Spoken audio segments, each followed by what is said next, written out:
Our speaker tonight, John Johnson, is curator of anthropology with the Santa Barbara Museum of Natural History. He is also adjunct professor of anthropology at the University of California, Santa Barbara. He has devoted his career to understanding the culture and history of the Chumash and the neighboring groups in South Central California. Through the study of archaeology, archival records, and interviews with contemporary Native Americans, John has gained new insights and has published over 80 studies regarding this work. Tonight, Dr. Johnson will talk to us about new evidence that Native inhabitants on the Channel Islands thrive in densities greater than any place else in California. He will also discuss the excavation on Santa Rosa Island at Arlington Springs, which is currently the site of the oldest human remains ever found in North America. These excavations, along with offshore underwater sonar scans, are yielding new clues about how the environment looked 10,000 years ago. So let's welcome Dr. John Johnson.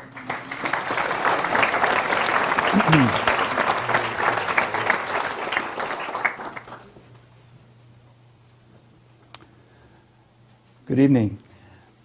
Several years ago, I think it was about 2 or 3 years ago, I gave a talk in this same lecture series here in the auditorium about our research at Arlington Springs on Santa Rosa Island. But tonight I'm going to tell you about research since that last lecture that's taken place, as well as other anthropological research that I've been involved with pertaining to the Channel Islands. Now, when people ask me, what are my main research domains in anthropology with regard to California Indians, and I tell them that there's two major interests that I have. I'm interested in two colonial periods. And one of those colonial periods is the mission period, where we can study documentary evidence about Chumash Indians by using mission records and other contemporary documents from the Spanish colonial period. And so that's one colonial period. But there's another colonial period that I'm also interested in, and that is the colonization of the American continents some 15,000 years ago. And so I think we're going to start this talk by discussing the current research about that earlier colonial period, and then I'll follow up with discussion of the new research on the Spanish colonial period that I've recently undertaken for Channel Islands National Park for the new archaeological overview and assessment for the park. So this is a document that's just been completed in draft form as of about a month ago.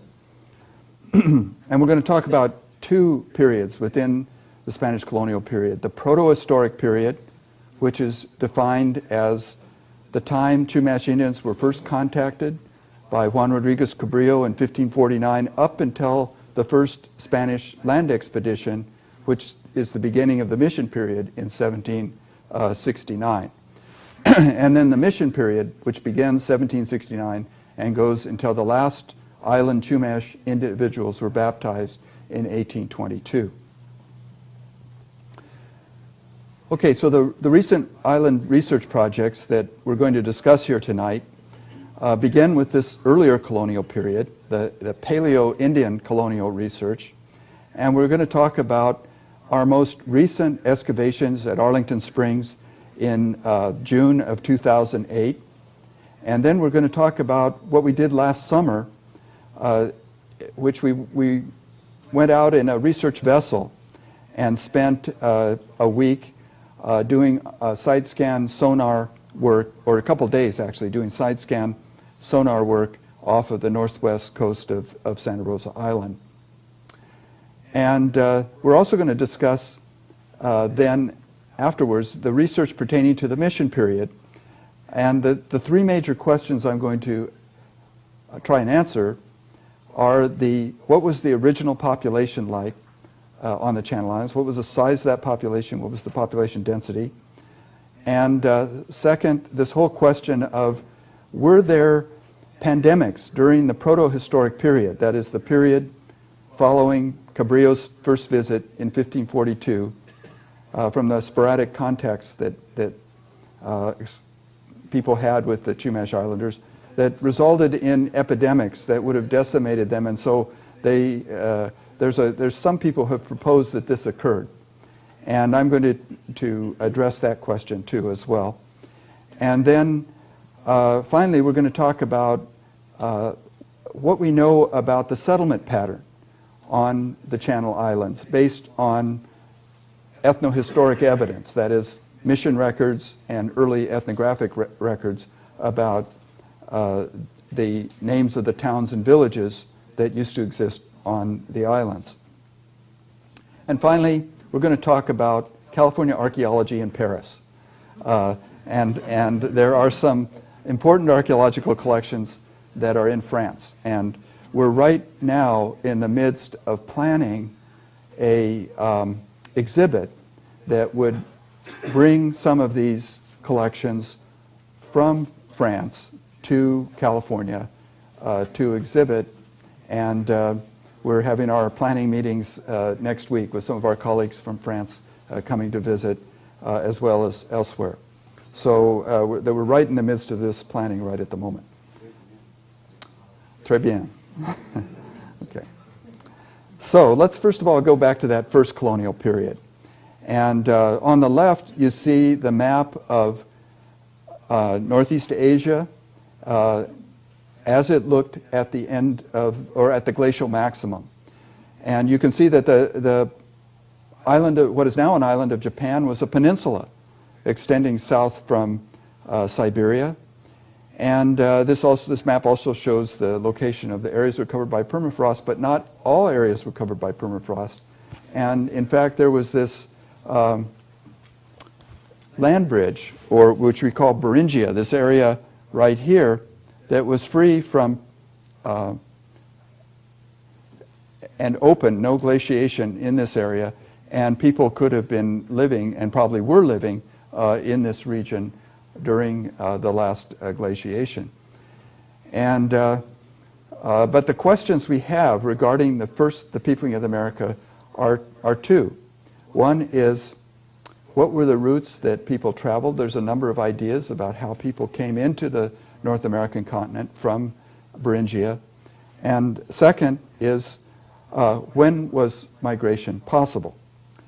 And so to address this question, what I'm going to do now is escape out of my PowerPoint presentation and show you a animation that was prepared by Dr. Tanya Atwater at University of California, Santa Barbara, that illustrates the retreat of the glaciers through time. So let's take a look at this. So here's 20,000 years ago, the height of the last glacial maximum. And then now things are warming up, 16,000 years ago. And those glaciers are retreating. And here we are about 13,500 years ago. And you can see that there's two major pathways here. There's this ice-free corridor in the just to the east of the Rocky Mountains there. And then there's the coastal area that's also ice-free by this date. And if we were to go back, well, let's just continue the glaciation, or the retreat of the glaciers all the way up to about 5,000 years ago here.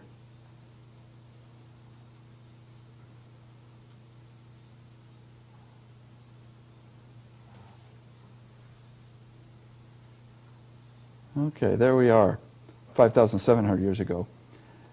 All right, let's look at it again.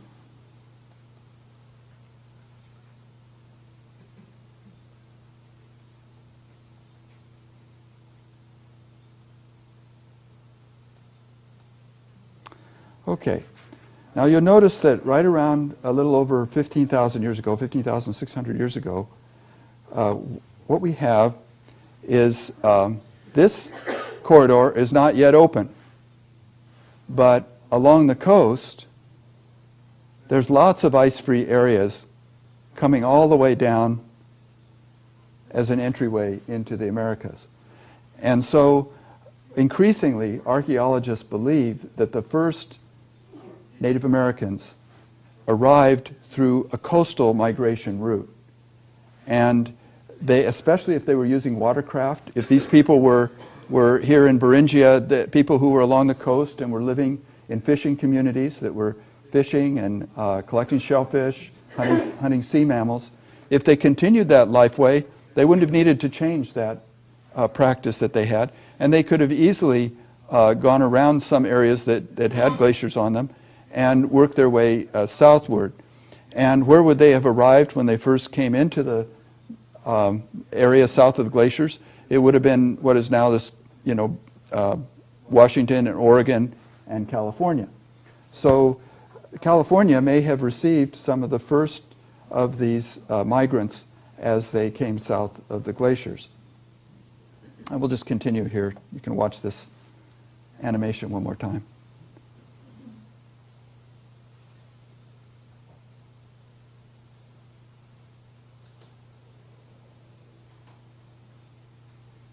Do you want to see it one more time?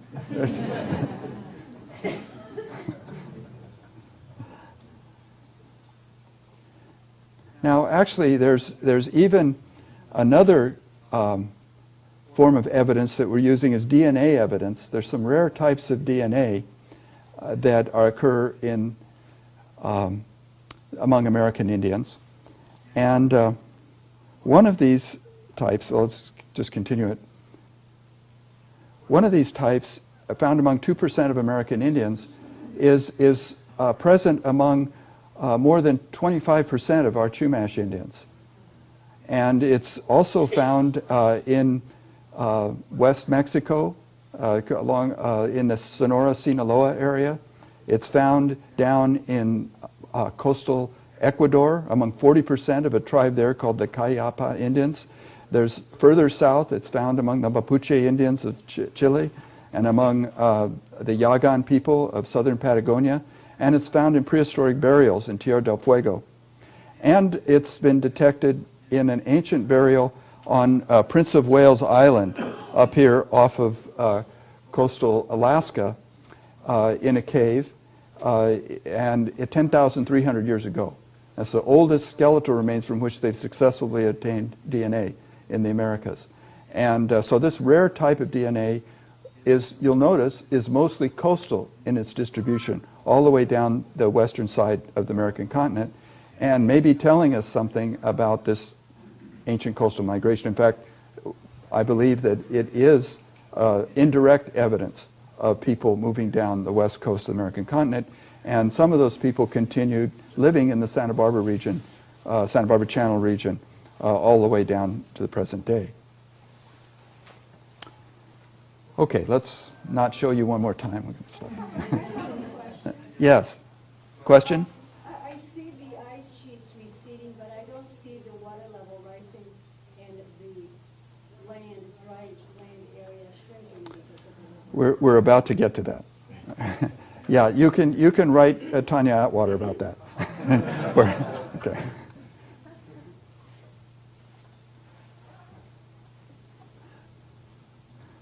Okay. So, on the top you see a map of the Channel Islands today with some bathymetric information.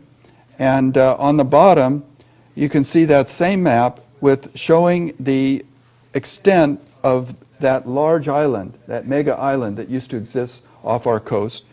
First of all, this would be its maximum around, 16,000 years ago here, or 18,000 years ago. And then this is around 12,000 years ago. And here we have it at 10,000 years ago. And you can see all those islands were still connected together because the sea level, because of so much of the Earth's moisture trapped in these glacial ice sheets, the sea level was a lot lower. And as those glaciers retreated, the sea level began rising until it reached the level it is today, right around 7,000 years ago. So when the Arlington Springs site, which was dated to about 13,000 years ago, was being occupied, you can see it was really an inland site. The coast at that time was right around this darker blue line here. And so this is a very rare thing. You know, most the people at that early time period were probably coastal dwellers, just like they were later on in time. And as the sea level rose, it's chewed away at the land, and those sites where people lived have been mostly destroyed. And so there's very little evidence of people at that very early time period. So sites like Arlington Springs are quite rare and important. So let's talk about Arlington Springs. It was discovered in 1959 by Phil Orr, who was the curator of anthropology at our museum and had a major research project going on out there on the Santa Rosa Island. He was especially interested in the pygmy mammoths as well as in the archaeology. And Phil Orr discovered right here some human thigh bone, a femur, that was exposed in the side of Arlington Canyon, buried 32 feet below the existing ground surface, embedded in the same sediments, in Pleistocene sediments where he was finding mammoth bones. And so he realized it was quite important and took great care to document his find, bring other experts out there to corroborate that these bones were really embedded in Pleistocene sediments and not the result of recent sloughing from the side of the canyon. And this is a photograph here that's showing two of the bones in place. This is the femur that was originally found. This is the head of the femur, which is no longer extant. It was removed by Phil Orr and sent to England for chemical studies and was destroyed in the process. But in the process of measuring, he left the measurement of the femur. And that is the reason why today we have now gone back to calling this Arlington Man rather than Arlington Woman. We had measured the shaft of the femur, and it seemed like it might be a woman based on the diameter of the shaft of the femur. But once we realized that Phil Orr had reported on the measurement of the full head of the femur, something we had overlooked originally, we realized that falls within the male range. It's most likely a man. So 70% chance it's Arlington Man rather than Arlington Woman. I know we've gone back and forth on this over the years, but we now think it's a man. And then there's a second femur here, located there. So Phil Orr removed these two bones in the block of earth and brought them back to our museum. And in, Don, how many years ago? Don had just become archaeologist at Channel Islands National Park, and Don came to me and said, I understand you have a block of earth with some bones in it that may be quite old, and you know there's new techniques of radiocarbon dating that we could apply to really determining the true age of these bones. And so he came up with some end-of-the-year monies that we applied to dating the bones, and lo and behold, it turned out that the surviving collagen in these bones turned out to be 13,000 years old, something totally unexpected to us. And they are, in fact, the oldest dated human skeletal remains in the Americas right now. They're right out here on Santa Rosa Island. Okay, so when we announced that at a conference, it attracted a lot of attention, and we got some funding then to go back out to Arlington Springs. And you can see here, this is our work in 2001. We've now, I've been involved in 4 projects in the past decade at Arlington Springs. And so this is a photograph taken in 2001. You can see we terraced up the side of the canyon in order to expose all the geological layers. Because the reason why we did this is we wanted to date the geology, not just rely on the date in the bone, from the collagen in the bone, because dating old bone is very tricky. The collagen's badly degraded, and it's possible there was contamination from bacteria and other things that might make it seem older than it really was. So even though all the care was taken to eliminate that possibility, so we went out there to get radiocarbon dates from charcoal in the different soil layers and date them. And now we have more than 30 radiocarbon dates, and we're confident that the date is 13,000 years ago. It's been independently dated now. Now, where I am here is about where the original bones were found, down in that pit. And let me take a closer look there. Well, first of all, this is after we got the geology all cleaned up there at the site of Arlington Canyon. We took a photograph across the canyon. Here you can see all the different geological layers. And so Arlington Man's bones came from down here. And so this is 13,000 years of soil accumulation up to the top of the canyon where it is today, or the ground level where it is today. And what's especially noticeable is this very rich, dark, black layer that you see here. And there was an ancient slope coming down like this. And so if you go to the bottom of that black layer, here's that black layer, and right here is the stratigraphic position of Arlington Man's bones. It was beneath that black layer. And this black layer dates to the beginning of the black layer dates to 12,900 years ago. That's also significant. It's not something I want to talk about in this lecture. It's another whole lecture. But it's the beginning of this cooling period we call the Younger Dryas. And this black layer, by the way, is found all over North America at 12,900 years ago. And now last year you may have heard Jim Kennett give a lecture about the black layer and the possibility that it derives from a comet impact on North America. But that's all I'm going to say about that for now. Okay. Now we've outlined in string here this layer where Arlington Man's bones came from. But the other thing that's very abundant in this layer are bones of an extinct mouse that used to exist on the Channel Islands. If you put, as we were cleaning off the side wall of the excavation there, so we could take the picture, we couldn't help but hearing crunch, crunch, crunch from these little mouse bones that are in that layer. And here's a photograph of just kind of a handful of earth from that layer with all these mouse bones in it. There's one bird bone here as well. But it's a giant mouse. It's not the same species of mouse that's out there on the islands today. Was about twice the size of the mouse that's out there today. And it went extinct. But it's also, these mouse bones are in that same block of earth that the human bones are located in. It's one of the ways that we know we're in the right soil layer.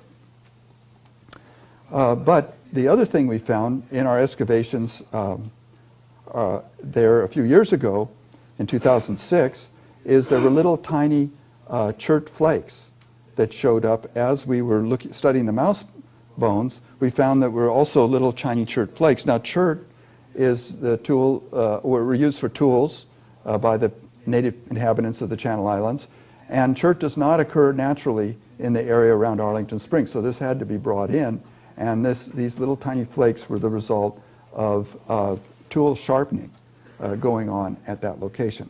So we do have cultural evidence. In addition to the human burial, we also have some evidence of people doing other activities there at Arlington Springs. So that set the stage. When we discovered that we were able to apply for funding from National Geographic Society as well as a private donor, Mr. Scott Newhall, who contributed to fund our work. And we went back out in June of 2008. And this is our crew there, a motley crew. Don Morris is among them, you'll notice. Okay, so what were our objectives in going back in 2008? Well, we wanted to reopen that pit in 2006 where we got those samples that yielded those tiny chert flakes. We wanted to see if we could find stone tools, in that same soil layer that produced the chert flakes. Secondly, we wanted to trace out that 13,000-year-old layer and take some volumetrically controlled samples from it so we could identify in a quantitative way the kinds of animals that were living there and in the environment 13,000 years ago. And thirdly, we wanted to excavate a trench parallel to the side of the canyon to follow out that 13,000-year-old layer and see if we could find other evidence of people living at that location.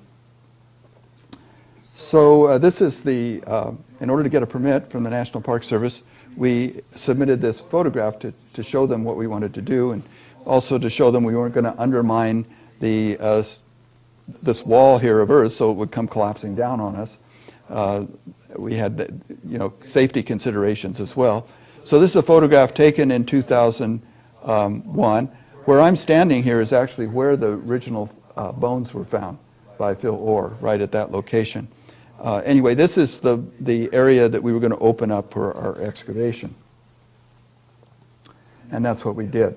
So in 2008, the Park Service permitted us to have a temporary camp there in Arlington Canyon. This is our camp, our crew where we slept at night, our tents. And this is our cook tent. We had a cook and field equipment were kept in these two storage tents. These are our showers. Park Service brought us an outhouse, so we were all set up.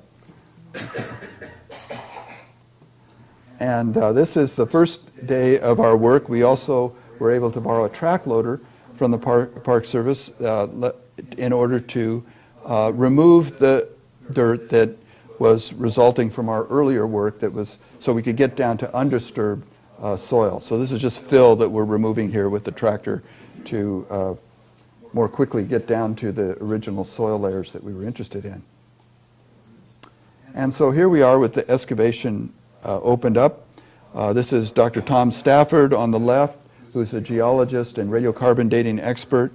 He's the man that everyone goes to for dating old bones. He dated the original Arlington Springs Man bones. And here's Don Morris on the right. And do some of you know Sam Spalding here? Anyway, that's Sam taking the picture. And here's that black layer again that you see here. And so we were beginning to trace this out. And then right over here, hidden by this storage container, is the pit that we opened up to get a volumetrically controlled sample. So here's Tom Stafford digging the pit. That's Gilbert Unzueta, who's standing by to get the buckets full of dirt to take down to be screened. Gilbert is a descendant of Chumash Indians, and his mitochondrial DNA is that rare type of DNA, by the way, that we believed descends from the first people to colonize the Pacific coast. Here is the pit that we opened up, and this black layer that you see here, this is the 13,000-year-old layer right here. Okay. So when we were excavating that, we of course found lots of mouse bones, but it became clear to us what the origin of those mouse bones is, because here's a pocket of mouse bones. See them here? And they're in the shape of what? Who knows? Owl pellets, right? So what we're excavating there are fossilized owl pellets, that are chock full of bones of this extinct mouse. And we furthermore were able to tell that we're actually at the edge of an ancient marsh. And so the owls are up there on the slope, coughing up these owl pellets. They're rolling down and getting stuck in the mud at this edge of this ancient marsh. And so when we further followed out this dark layer, we had another pit down here, is the trench we opened up. When we got down to that same layer over there, 13,000 years old, no more mouse bones.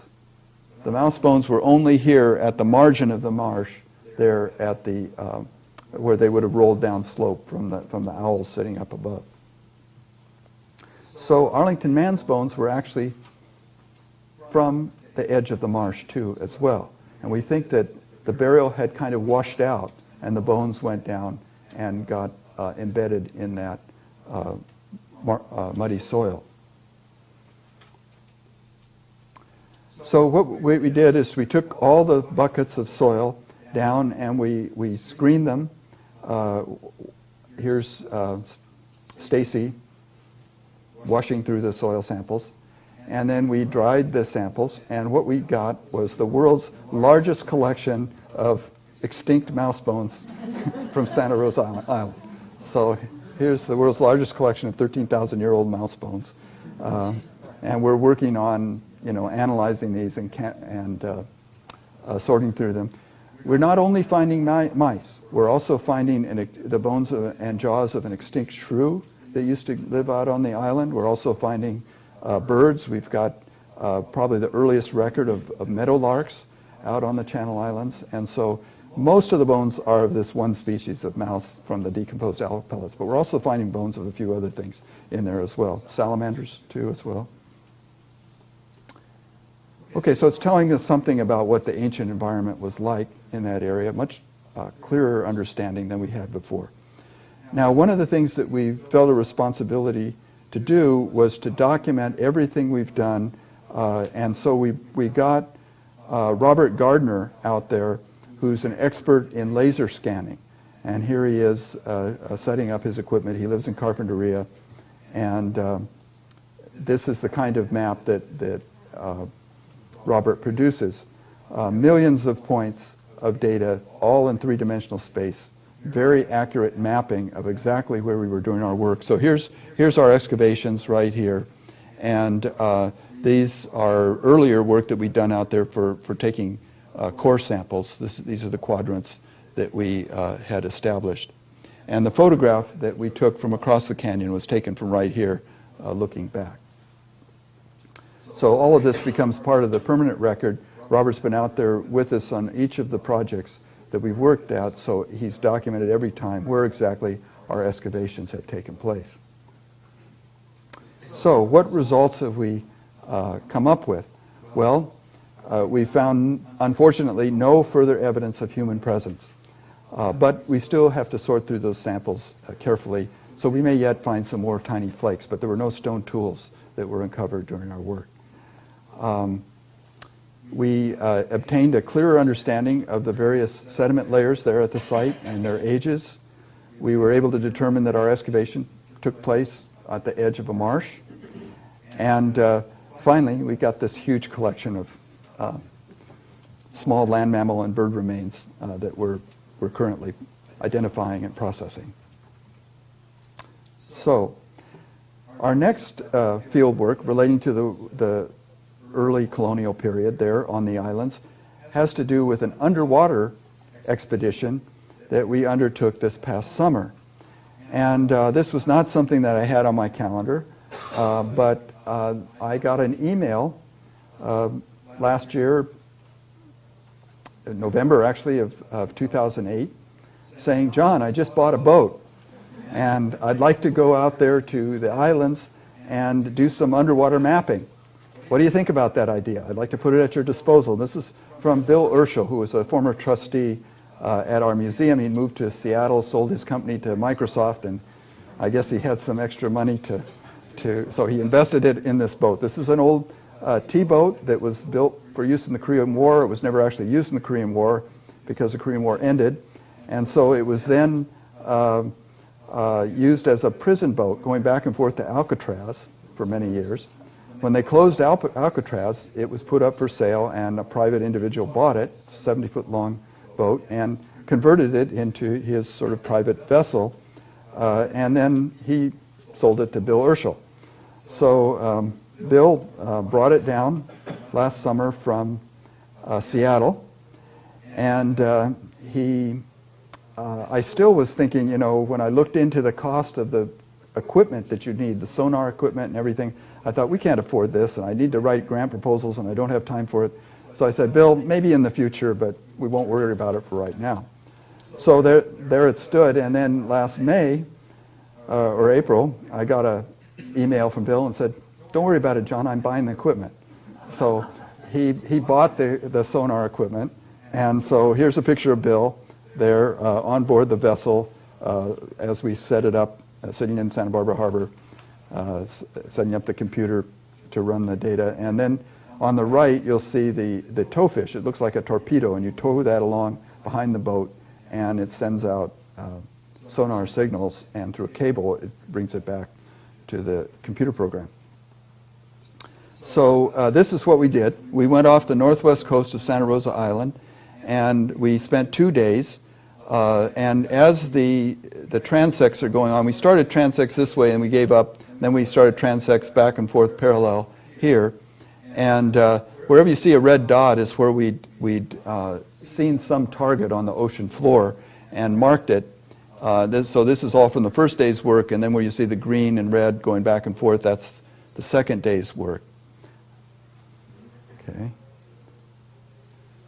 So here we are. These are two marine archaeologists. This is Amy Gusick, a graduate student at UC Santa Barbara, and Jack Hunter, both of whom had marine archaeology training and had used this kind of equipment before. And in the background, you'll see this sandy beach is right near the mouth of Arlington Canyon there in the back.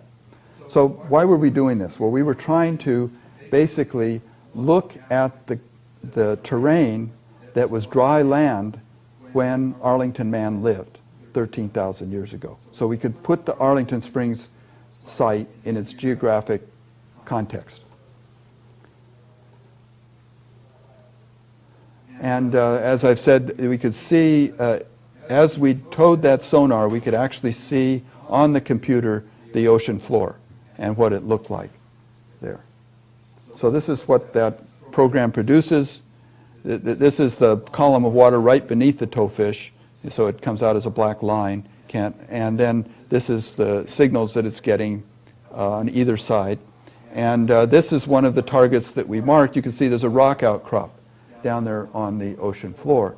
And so what we're hoping to do is map out where did Arlington Canyon continue out to the ancient shoreline, what other canyons maybe came together with it.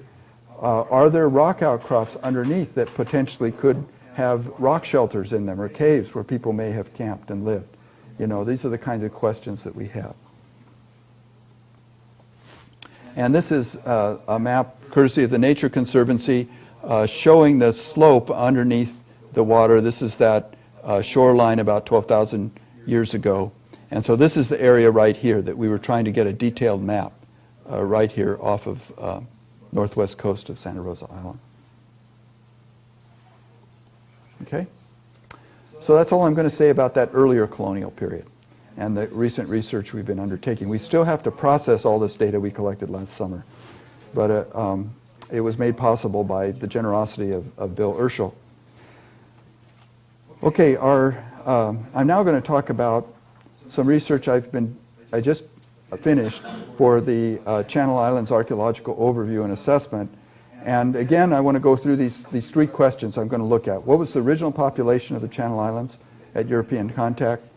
Were there protohistoric epidemics that decimated the islands before the mission period? And finally, what was the original island Chumash settlement pattern like? So let's consider first the first question here.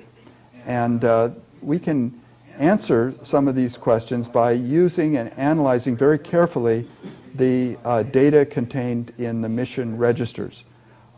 There's a total of 1,270 people from native rancherias or villages on the Channel Islands that were baptized at 5 different missions.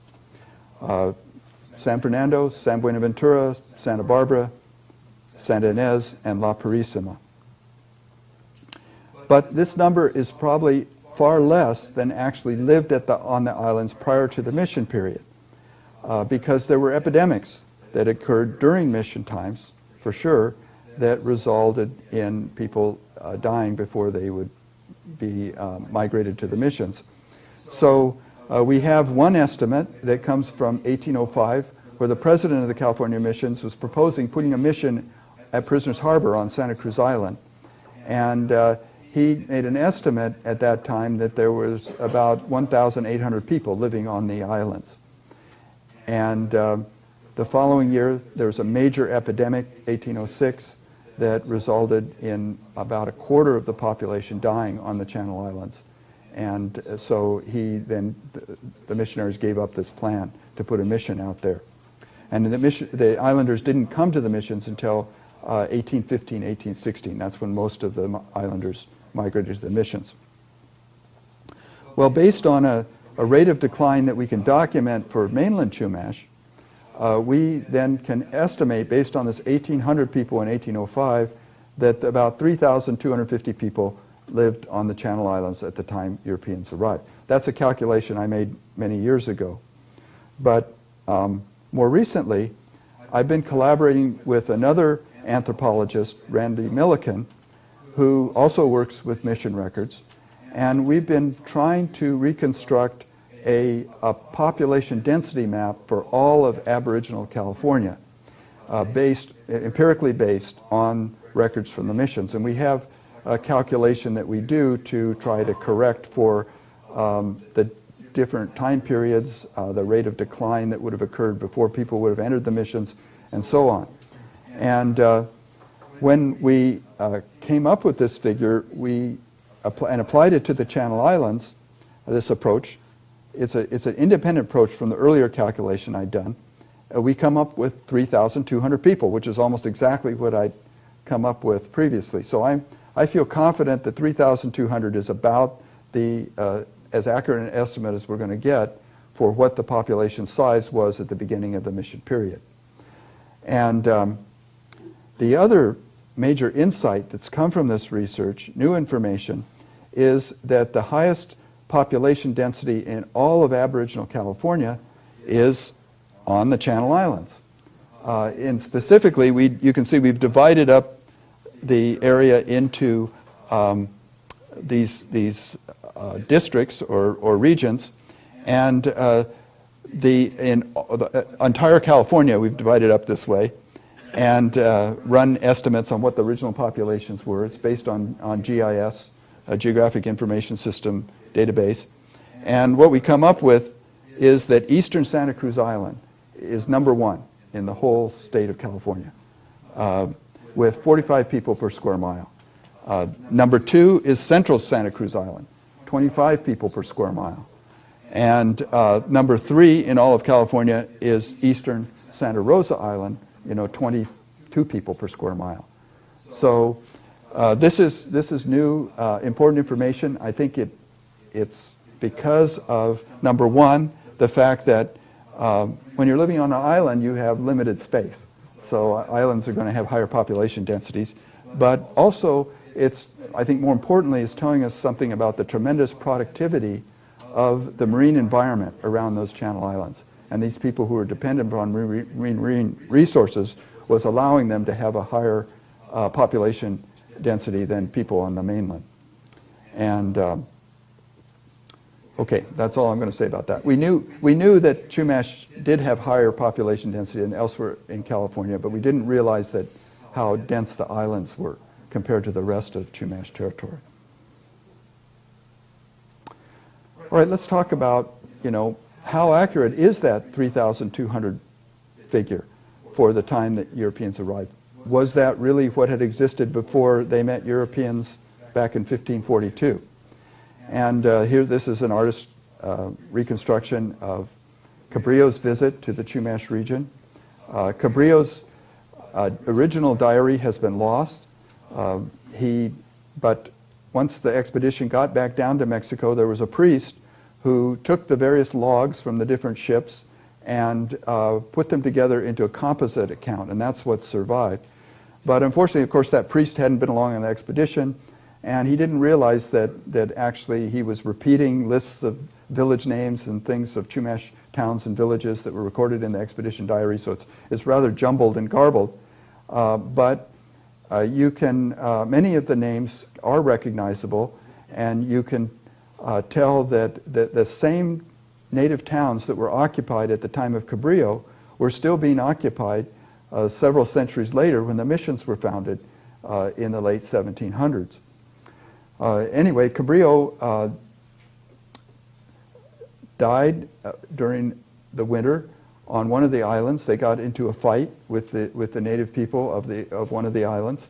And it's been presumed for many years that island was San Miguel Island. We know he visited San Miguel Island. We know they repaired the ship's launch at Kyler Harbor there on San Miguel Island. But it's been presumed that is also the place where they fought with the Indians, and Cabrillo died. However, some of the accounts of his death, based on interviews with people who were along on the voyage, say that he was buried on the island they called La Capitana. And the Capitana means that's the island that, they call the flagship of the commander of the expedition. They call that the Capitana. And the island that he named for his flagship was called the San Salvador. And the island they named San Salvador was Santa Catalina Island. So a historian who studied these records very carefully proposed that really he probably died on Santa Catalina. And I think that's more likely to be correct. I wouldn't want to spend a winter on San Miguel. I'd rather spend it down there at, Avalon or Isthmus Cove or someplace like that. So anyway, he did. This is a artist's a contemporary drawing of what the ships that Cabrillo was in looked like. He picked up, or the expedition picked up 2 boys on San Miguel Island and brought them back down to Mexico. So 2 Chumash Indians went back with them down to Mexico. They thought that if they ever came up again, they would have some translators. And so they brought them with them. So Cabrillo was here for a couple months in the Santa Barbara Channel area. And then in 1602, we have Vizcaíno, who came into this region. Vizcaíno is the reason why we call this the Santa Barbara Channel, because he was here on St. Barbara's Day, December 4th, 1602. And this is a map from the Vizcaíno expedition showing the islands off the coast there. He calls Santa Cruz Island the island of the bearded men, because they encountered Indians with beards, men on that island. Now, those are the only 2 encounters of any substance that occurred with Chumash Indians on the islands between 1542 and 1768. Some people have said, well, weren't there Manila galleons? And here's the only image I could come up with of a Manila galleon. This is one that wrecked. We believe this is the galleon that wrecked off of Baja California. There's a site off Baja California of a Manila galleon wreck. I think it's the galleon San Felipe, which disappeared in, I think it's 1578 or something like that. But actually, there were instructions given to the galleons not to go too far north when they crossed the Pacific, or not to go ashore, because it was believed that the further north you were, there was cold weather caused scurvy. And so they were instructed to stay more to the south. And we do know that every now and then that the galleons did sight the Channel Islands. They could see the Channel Islands, but once they saw them, they didn't stop. They continued on down to Acapulco. So it appears that galleon contacts were very rare, and we can't document any additional contacts with Chumash Indians. Well, one exception, this village of Sarmenio, the voyage of Sarmenio, who wrecked up in Drake's Bay, and they took the ship's launch all the way down, and when they were off of Santa Rosa Island, they met some Chumash in a plank canoe, and they bought a seal off of them for food. But that's the only other contact. So I don't really think that there was any lasting result of introduced diseases introduced to the native islanders that would have caused decimation of island populations. The evidence is just not there that there were such contacts. And what we do know is when native populations are, a new disease is introduced to them, it does affect the population, but then there's a population rebound if the contacts aren't sustained. And so I think even if there was an epidemic that was introduced, it wouldn't have had a lasting effect and the population would have rebounded. So I think 3,200 is a good estimate for the maximum population size out there on the Channel Islands. Okay, now let's talk about the island settlement pattern. Now, we have names for the Chumash towns and villages of the Channel Islands that are recorded in the mission records. In fact, there's 22 names for island towns, island rancherias, as the Spanish called them, in the mission records. But in addition to the mission records, we also have a record left to us by a Chumash man who lived here in Ventura. He was born here in Ventura, Juan Estevan Pico. He was actually half Chumash. His mother was Chumash. And Juan Estevan Pico was literate. He had beautiful handwriting. This is a manuscript that he's left us. Here's his handwriting here. He's giving lists of places along the coast and their Indian names in Chumash right here on the right. So here's Punta de Concepcion, Point Conception, and it was called Humkak by the Chumash. And so on as you go down. Here's Gaviota, La Gaviota. It's called Onomio. And then this other handwriting here, the scrawl on the right, that's the linguist that interviewed him. So his handwriting was better than the linguist. And actually, when you analyze his representation of his own language here, he's actually more accurate phonetically in representing his language than the linguist was who was trying to record it here on the right. So what we have from Juan Estevan Pico not only is a list of towns on the mainland, but a list of towns on the island. And we know that in the Ventura Indian community in 1884, when he made this list of names, there were 2 elders who had been born on Santa Cruz Island who were living there in Ventura. And so they presumably are the source for these island names. Unfortunately, though, there's only like 2 or 3 of those names that are specific to locations on the islands. What he did was you can identify the one that's at Prisoner's Harbor, Cajas, and then all the other rancherias are listed in as you go counterclockwise around Santa Cruz Island in their relative position to one another. So it's not very specific. We know the names and their relative positions to each other as you go around the island, but only Prisoner's Harbor is explicitly mentioned. And the same goes for Santa Rosa Island. There's only 2 rancherias there that we can pinpoint, and the rest are just, as you go counterclockwise around the island, mentioned in order. The problem we have is that Juan Estevan Pico, several years later, after he was interviewed by this linguist named Henry Henshaw, he made it another list of island names. And then, or actually it was later on that same year, he made another list of island names. And then 5 years later, he made a third list of island names. And each one, he got the village names a little bit different, out of order, than the previous one, and spelled a little bit differently. So these lists are inconsistent, but this is really, all of our efforts to map the island villages are really based on Pico.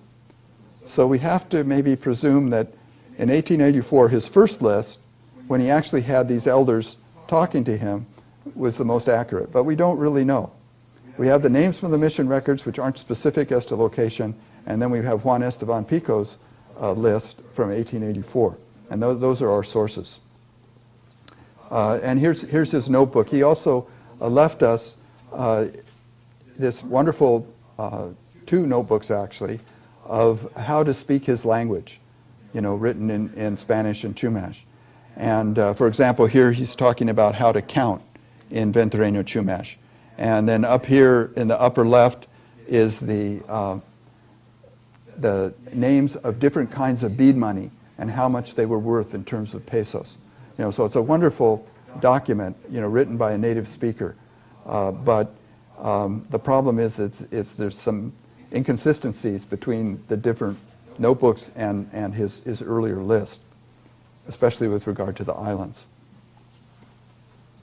So this is a map that I prepared back in 1999 for the National Park Service to show the locations of the island villages. This is based on mission records and Juan Estevan Pico's list. And so what I would just want to stress is this is not the Bible, right? This may not be correct. And you'll see plenty of question marks around the islands. We're just not certain. And in order to resolve this question, I think we need to do more archaeology.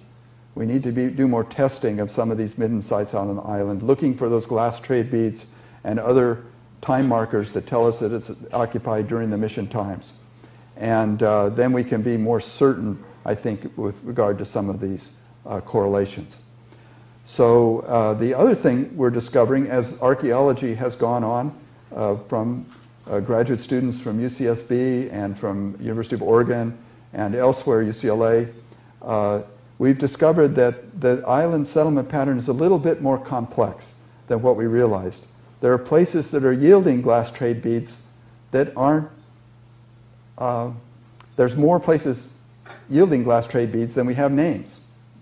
Okay, so there's probably subsidiary settlements to some of these larger rancheria groups. There's also probably special use camps and seasonal camps that people are living at during mission time. So we're beginning, on both San Miguel Island and Santa Cruz Island, we've learned this. I expect we're going to find the same thing on Santa Rosa Island too eventually.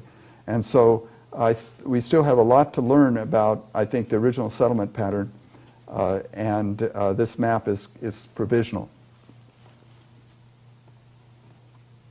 Okay, to summarize then what we've learned about this second colonial period.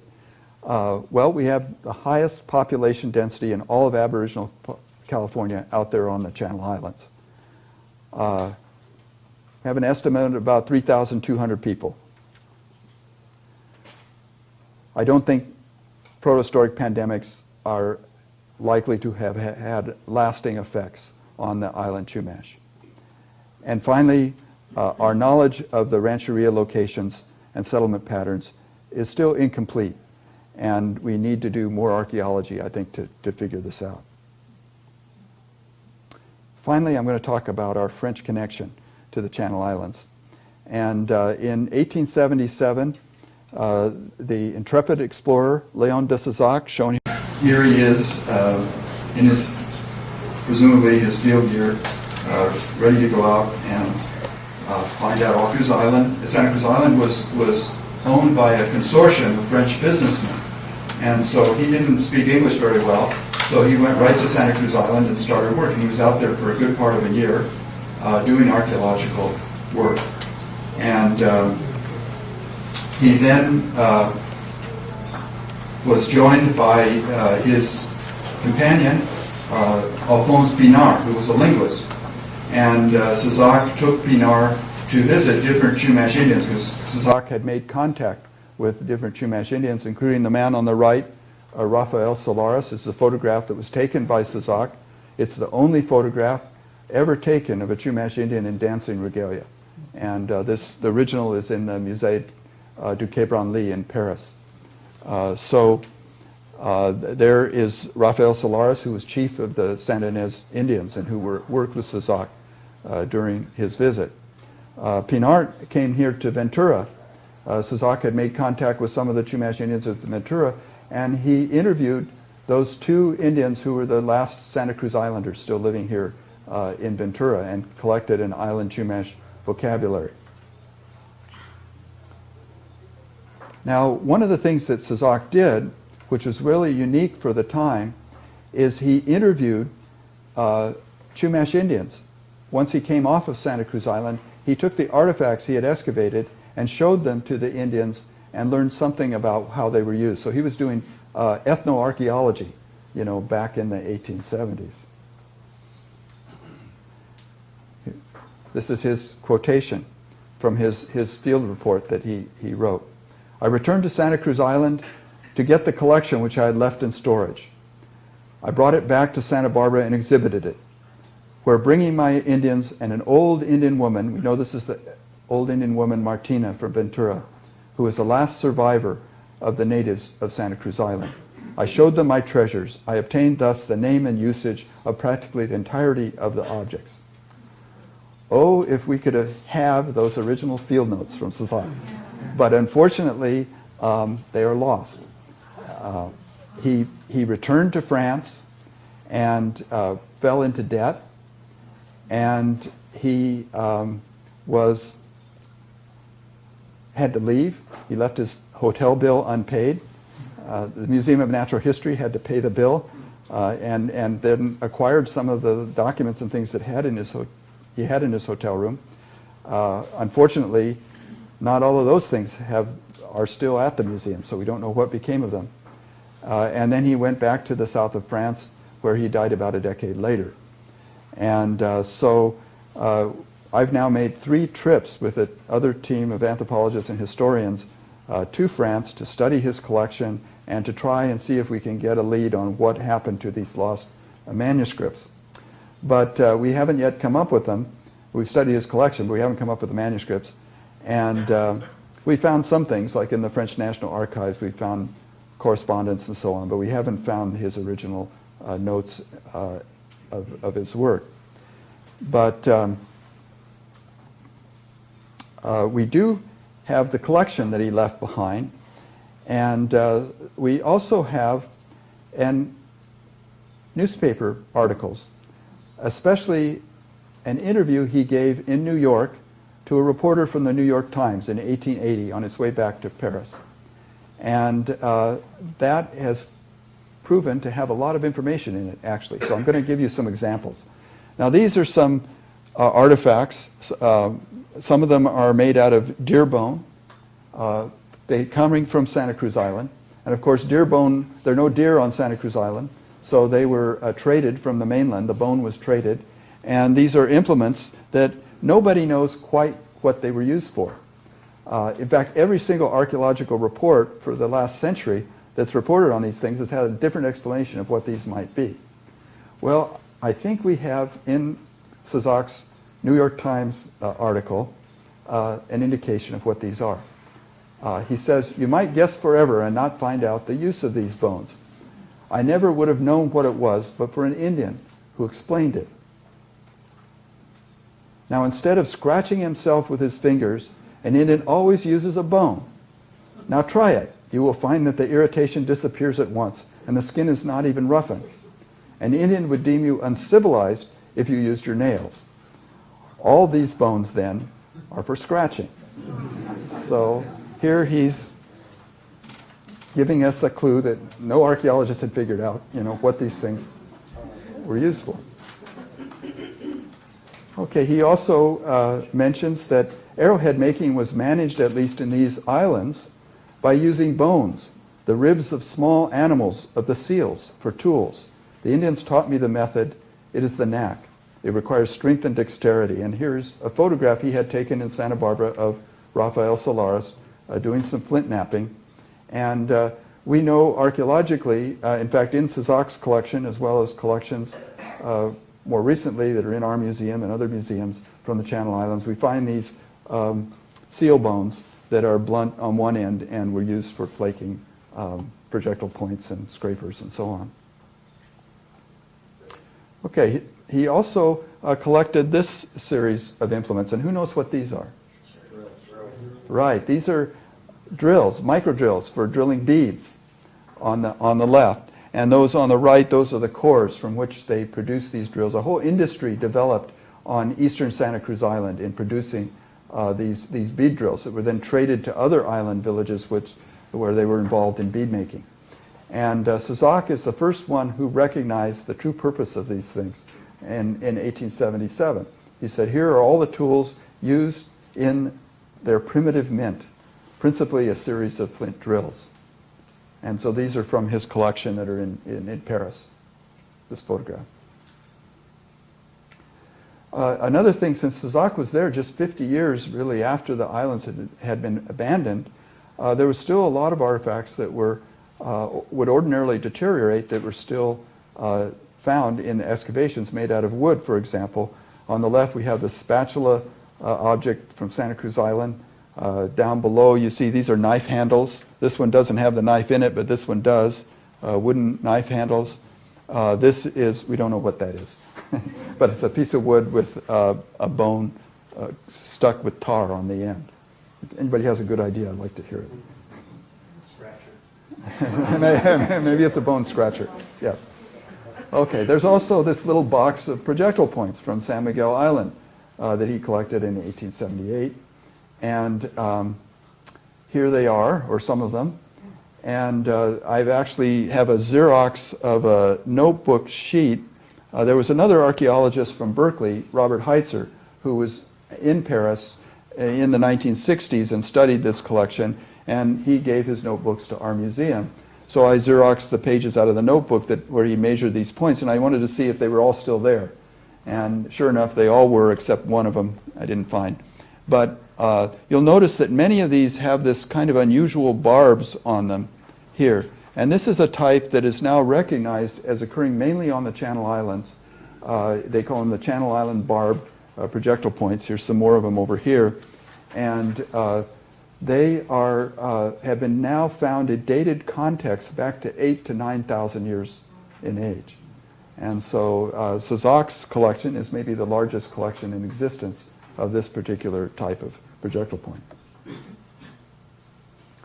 And finally, he also documented how the Chumash Indians and also the Indians of San Nicolas Island made fish hooks. This collection is from fish hooks, and here's his statement on the right in his interview in the New York Times about how he had all the sequences in manufacture of these fish hooks. And in fact, the first publication on Chumash fish hooks and Southern California Indian fish hooks is published in French, based on the collection of Szok. Okay. So I think we're going to just wind it up here with, one more thing. He also collected this, one of the largest collections of effigies. These happen to come from San Nicolas Island here. And again, he interviewed some of the elderly Indians, and he said, placed alongside of the fish and whales in our excavation, some of them he recognized as being cetaceans, were several rudimentarily fashioned birds, the true nature of which would have been quite impossible for us to discover if the Indians to whom we showed our finds had not assured us without hesitation that these simple and conventionalized forms represented in sculpture the inhabitants of the air. And so you can see some of them kind of look like birds in profile. And these were said to be owls down here, this type here, representations of owls. Are they soapstone? They're made out of soapstone, yes. And the other thing we know archaeologically is these are much more common on the southern Channel Islands, on Santa Catalina, San Nicolas Island, San Clemente Island, than they are on the northern Channel Islands. Now the Chumash you do find some of these in Chumash sites too, but they're probably obtaining them in trade from the people of the southern Channel Islands. This whole collection came from San Nicolas Island, from his work out there. Okay, I think we'll wrap it up, say goodbye to Paris, and we're hopeful that we'll be allowed to put on this exhibit and be able to develop it and bring some of these collections over here so that everyone here can see them in a few years from now. And I'll end with a sunset from Santa Rosa Island looking off to San Miguel Island in the distance. Okay, thank you.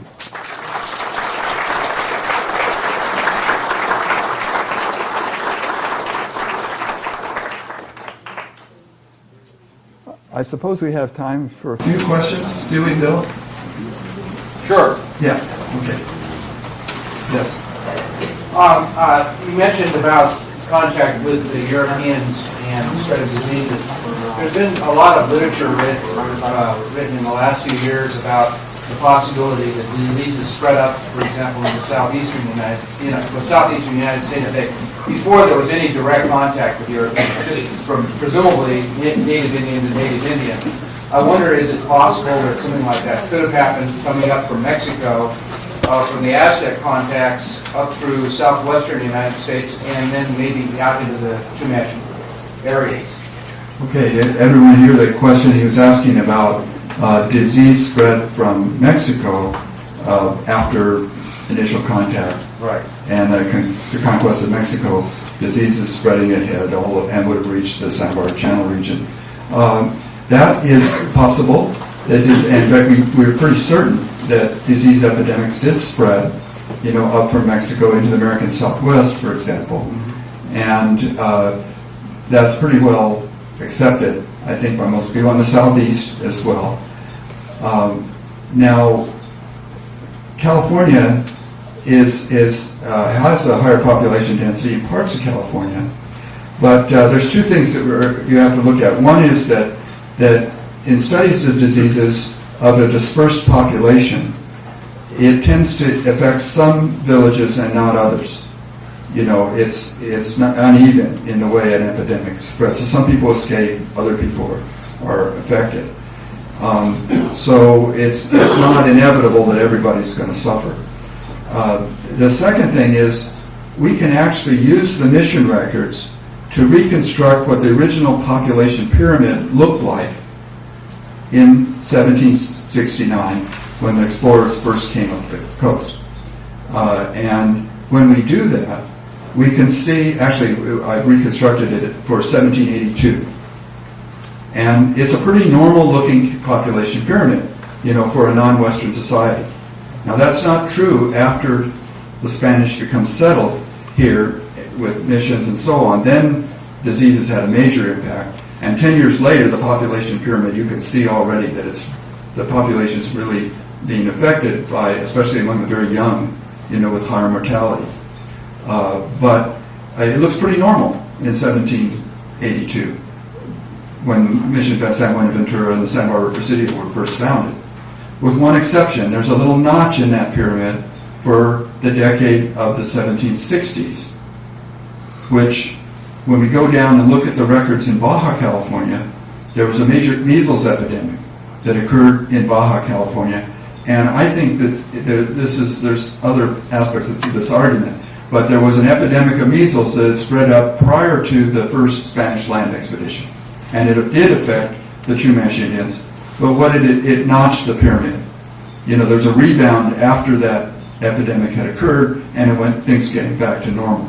So there was a higher mortality among the very young in that decade, but then things resumed to normal, and that would have been the situation, I think, given the great distance of the Santa Barbara Channel from Mexico, that occasionally epidemics may have spread northward, but they would have just had a short-term effect and not a long-term effect on the population. Okay. Does that answer the question? Yes, thank you. Yes. Why do you assume that the population was the same in the 1550s as it was in the late 1700s? Well, we don't really know for sure, of course, but I'm just going on what probably the carrying capacity, assuming that the population can kind of reach carrying capacity, that it would have been very similar back at the time of Cabrillo as it was later on. But we don't really know, and the only way that we can possibly test that assumption is through further archaeological work out there on the island, doing more radiocarbon dating and so on, to see how many rancherias were being occupied in 1542 compared to 1769. Don? Yeah. The Arlington person, you only mentioned femur bones. Were there any other bones? There's only 3 bones. Arlington Man consists of 3 bones. Pretty skimpy man. Yeah. We think most of it had eroded away and were lost, prior to the war's discovery. So there's 2 femurs and a kneecap. That's it. Wish we had a cranium. But okay. Yeah. Question about. When you find a kitchen midland some distance inland, does that mark a settlement, or is there some reason that they shuck their abalone away from the seashore? Okay, the question was, when you find an inland shell midden on the islands, now that was them bringing the shells in, and what was the other question? Well, is that marking a settlement there, or Is it marking a settlement? Were they just, for some reason, shucking their abalone inland? It's usually when you find a shell midden inland, they're obviously carrying it from the coast, and there are earlier in time. It looks like prior to, say, in the what we call the Middle Holocene, prior to about 4,000 years ago, we find a lot of sites that are up high where they have a good vantage of the surrounding area, and they tend to be back from the coastalways. It was very important for people to see who was coming, and to have a good, or see people coming from sea or something. So they're going to an awful lot of effort, to haul shellfish up to locations back away from the coast at that particular time period. So it depends on the time period, I think. But certainly there were temporary camps and seasonal camps where people were living and would probably be bringing some shellfish with them inland too. We find that in the Central Valley at Santa Cruz Island, for example.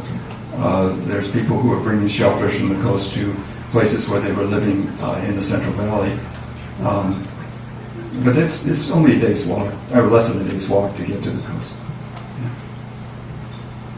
Yes, question? On that list made by the Indians of Chicano, I noticed that where you translate, there were some asterisks on some of those, just a few. Does that have any particular meaning? Why the asterisks? I haven't noticed that. You and I would have to go back and look at that map. He's asking about Vizcaíno's map. It was on the list. Oh, Juan Estevan Pico. Yes, okay. I'm sorry. I was thinking of Vizcaíno. I thought you said Vizcaíno. I did. I just got the wrong. Okay. Yeah, Juan Estevan Pico's list from 1884 has rancherias with stars next to the names. And that's actually, those are not by him. That's from the linguist who was interviewing him, who put those asterisks next to the names. And then he has a little note that says, these are places that were capital villages, where feasts, central places where feasts took place. And so he's documenting kind of a settlement hierarchy in that list. So that was coming from an interview with Pico about which villages were more important politically and socially to the Chumash than the other places. So are you planning any like shallow drilling or quarrying offshore in that canyon area or on the sides? You've outlined where the outcrops are. Or what will be your next step? The question is, what will be our next steps in exploring offshore off of Santa Rosa Island there? I don't have any further plans to go out there. What we would like to do is finish processing the data so we have a topographic map of what the terrain looks like off the shore there, and then I'll be content with. I'll let other people go and get on the diving suits and go down and check out the rock outcrops and so on. But yeah, I think it's going to be like looking for a nail in a haystack to try and find something that survived 13,000 years with all the surge and other stuff that goes on. The only situation I can imagine where something might be preserved would be in a rock shelter, where maybe there's an earthquake and the roof collapsed and sealed it in, But, unique things are found from time to time, and there may be something underwater out there. But someone else will have to find it. Yeah.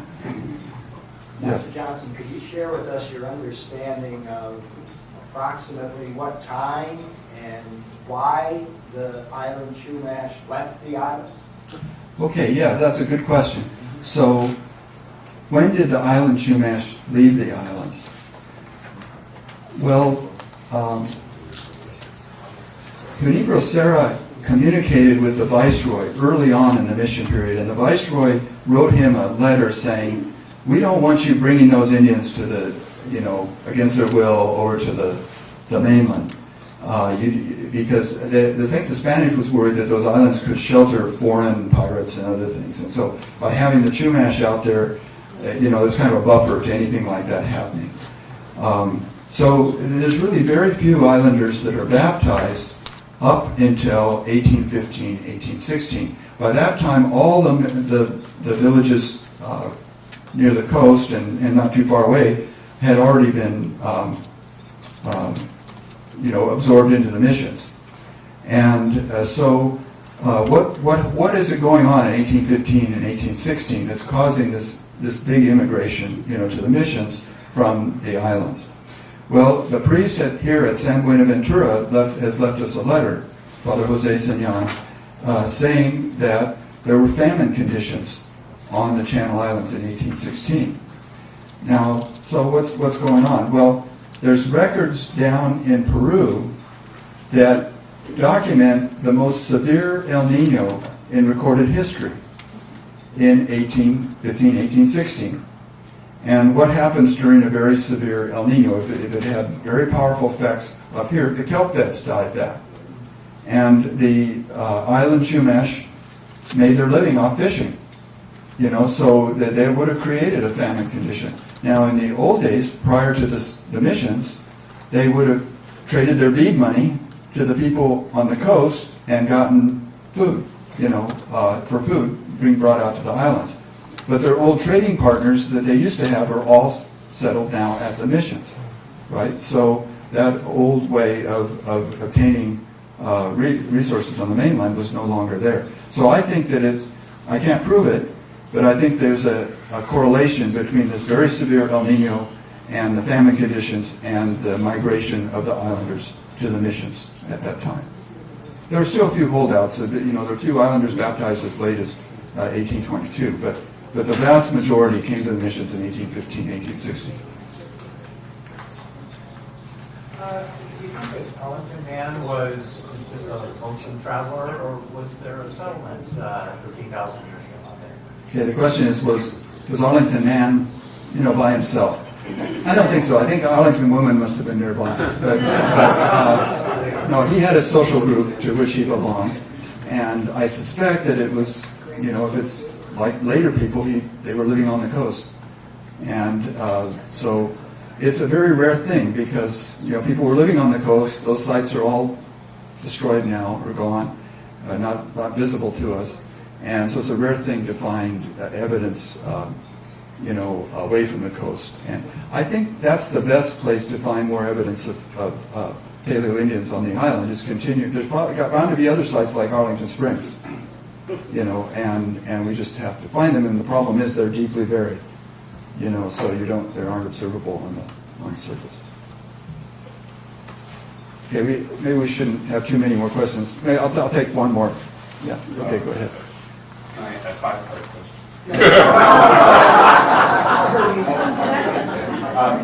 When you mentioned the 5 missions, I didn't hear San Luis Obispo, but I did hear you mention San Fernando. I was curious why. Okay, yeah, he meant there are actually 6 missions that the majority of Chumash were baptized. That's 6 missions, including San Luis Obispo. And I think San Luis Obispo didn't have any islanders because I think it's too far away. San Fernando actually has very few. There's only about, I think, 6 or 7 people or something like that from the Channel Islands that went to San Fernando, and they were intermarried with some people from Malibu. So I think they were actually islanders that had moved to Malibu and then ended up at San Fernando Mission. You say that home was the place that we were told was the depository for Cesar, and you gave us a different name. Right. The question is that the French collections were formerly at the Musée de l'Homme. Actually, originally they were at the Musée let's see, I can't pronounce. My French is terrible. The Museum of Ethnography. That was the predecessor to the Musée de l'Homme. It was torn down, and they built the Musée de l'Homme. And but no, a few years ago, they French founded this new museum near the Eiffel Tower there called the Musée du Quai Branly, right along the Seine River, and they moved collections from the Musée de l'Homme and from several other museums. It's a museum of sort of non-Western art, and so it's more of an art museum. And it was quite controversial among French anthropologists at the time it occurred, but it was supported by Chirac, and it came to be. They built this new museum. Your exhibition open here?